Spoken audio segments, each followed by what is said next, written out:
Toyota Prado. Внедорожник. Bunun деген bu farası. Екінші farası su kirip ketken.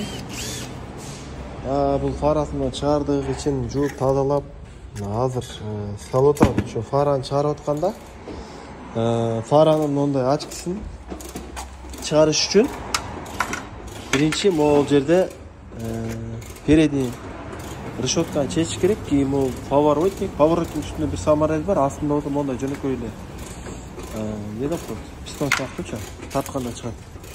Анан кийин ачкы чечилет. Bu faranın ачкысы төрт саморез болт менен 5 экен. 5 эмес, 1, 2, 3, 4 эле экен.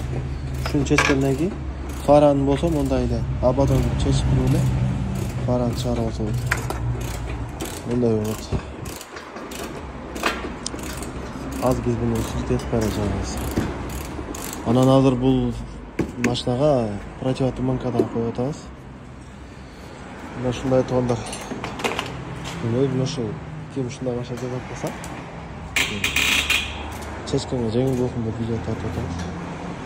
Баарыңарга ийгилик, туугандар.